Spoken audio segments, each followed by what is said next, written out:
Bismillahirrahmanirrahim. Subhanallah, tabarakallah, alhamdulillah. Alhamdulillah, semua alhamdulillah, segala puji bagi Allah. Ini adalah raudhah, taman-taman syurga yang Nabi sebut. Ma baina baiti wa mimbari raudhatan min riyadil jannah. Di antara rumahku, rumah Nabi rumah baginda Nabi sallallahu alaihi wasallam dan juga mimbarnya di sana, ya, adalah merupakan taman-taman syurga. Dan di hadapan saya ini tiang 119 adalah tiang Aisyah, ya, yang mana baginda Nabi sallallahu alaihi wasallam menyebut dalam satu hadis sahih, ya, sekiranya kamu tahu tempat ini, nescaya kamu akan sanggup beratur untuk solat di sini, ya, iaitu di tiang Aisyah ini 119, ya. Dan ini adalah tiang Abi Lubabah, tiang Taubat. Dan sekarang saya menuju ke makam baginda Nabi sallallahu alaihi wasallam untuk memberi salam kepada Rasulullah. Dan percayalah, baginda Nabi, ya, akan menjawab salam kita, ya.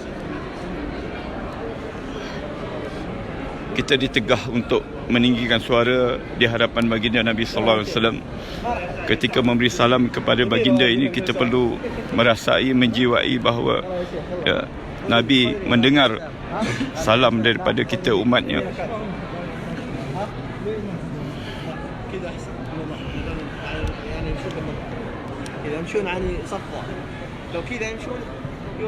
Inilah makam baginda Nabi sallallahu alaihi wasallam, manusia yang diangkatkan darajat begitu tinggi di sisi Allah, merupakan kekasih Allah.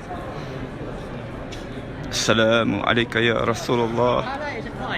Assalamu alayka ya Habiballah. Assalamu alayka ya Nabi Allah. Assalamu alayka ya Rasulullah. Assalamu alayka ya Habiballah. Assalamu alayka ya Nabi Allah. Asyhadu an la ilaha illallah wa asyhadu annaka Rasulullah wa asyhadu annaka Rasulullah wa asyhadu annaka ballaghta risalata wa addaita al-amanata wa nasahta al-ummata wa jahadta fi sabilillah. Fasalla alaika Allah salatan daimatan ila yaumiddin. Allahumma atil fadilah wa darajatan rafi'ah wa ba'athu maqamah mahmudan alladhi wa'adta innaka la tukhliful mi'ad. Assalamu alayka ya Aba Bakrin. Assalamu alayka ya sahiba Rasulillah fil ghar. Assalamu alayka ya Umar. Assalamu alayka ya Faruq. Assalamu alayka ya ashabi Rasulillah ajmain. Alhamdulillah, selesai daripada menziarahi baginda Nabi sallallahu alaihi wasallam dan sahabatnya Abu Bakar dan Umar Khattab. Dan ini adalah Babul Baqi', yang mana, tuan-tuan, ya, ini adalah rumah Aisyah. Dan di sebelah rumah Aisyah ini, yang mana di belakang rumah Aisyah adalah rumah Fatimah, ya. Dan di sini dulu adanya rumah-rumah ataupun bilik-bilik yang dikenali sebagai hujurat, iaitu rumah-rumah isteri-isteri baginda Nabi sallallahu alaihi wasallam. Dan di depan sana adalah perkuburan Baqi', yang mana di dalam perkuburan Baqi' itu terdapatnya makam-makam isteri-isteri Rasulullah sallallahu alaihi wasallam, anak cucu baginda Nabi, ya, sahabat-sahabat Nabi sallallahu alaihi wasallam, ada hampir lebih kurang 10,000 orang. Dan juga khalifah yang ketiga, iaitu Sayyidina Uthman, juga berada di dalam Baqi'. Ketika baginda Nabi sallallahu alaihi wasallam, Nabi hidup dulu, ya, bila Nabi berkelapangan, sebelah malamnya Nabi akan pergi ke Baqi'. Daripada rumah Nabi ini, ya, dan rumah Nabi yang lain, iaitu di sebelah-sebelahnya juga, yang dikenali sebagai hujurat. Bila Nabi ada kesempatan, maka Nabi akan berjalan sebelah malamnya ke perkuburan Baqi' untuk mendoakan keampunan untuk ahli Baqi'. Dan keuntungan bagi mereka yang meninggal dunia di bumi Madinah Al-Munawwarah ini pasti akan dikebumikan di Baqi', ya, di dalam tempoh waktu-waktu yang tertentu sebelum dipindahkan ke tempat yang lain. Dan kelebihan mereka yang meninggal di bumi Madinah ini, sebagaimana hadis sahih baginda Nabi sallallahu alaihi wasallam menyebut, man istata'a minkum ay yamut fil Madinah falyaf'al fa inni syafi'un yaumal qiyamah. sesiapa yang mampu untuk mati di Madinah ini, maka berbuatlah demikian kerana aku memberi syafaat kepada orang yang mati di Madinah. Mereka yang mati di Madinah, tuan-tuan, adalah merupakan pilihan Allah. Mereka yang dipilih oleh Allah Subhanahu Wa Taala. Ya. Bukan senang. Namun kita perlu berdoa kepada Allah, minta kepada Allah, minta sungguh-sungguh, ya Allah, ya, mudah-mudahan satu hari nanti bila aku datang ke Madinah ini, ya, aku dapat mati di Madinah. Umar Al-Khattab, ya, khalifah yang kedua, seringkali selalu sangat berdoa kepada Allah dengan doanya, Allahumma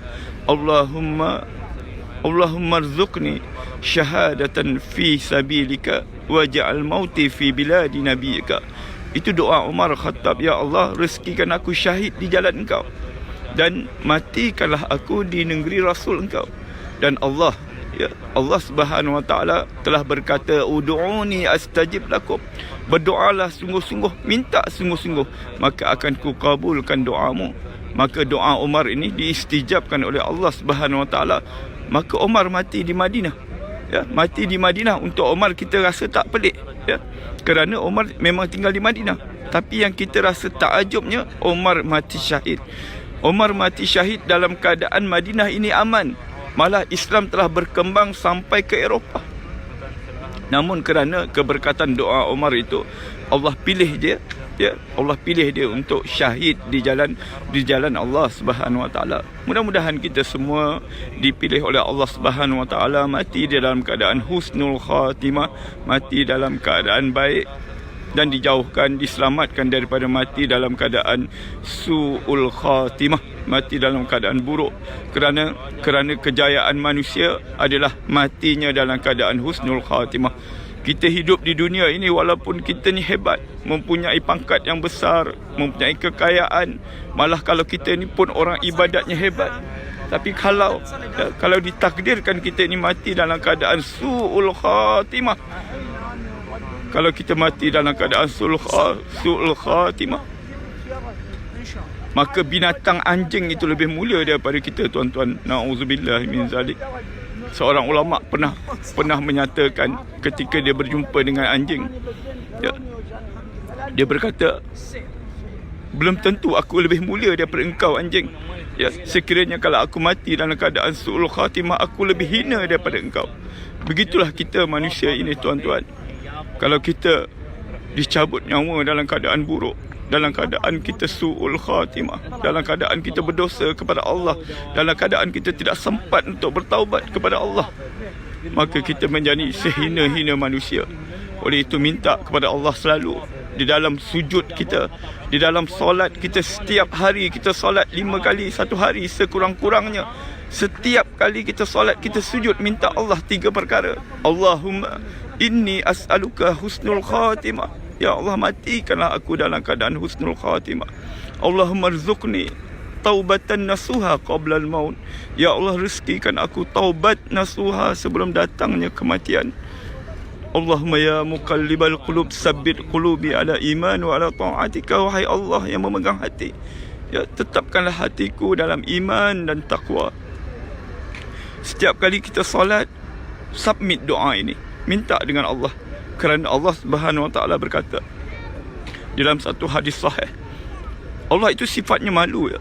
Allah kata, aku malu pada hamba-Ku bila hamba-Ku berdoa kepadaku dan aku tidak istijabkan doanya.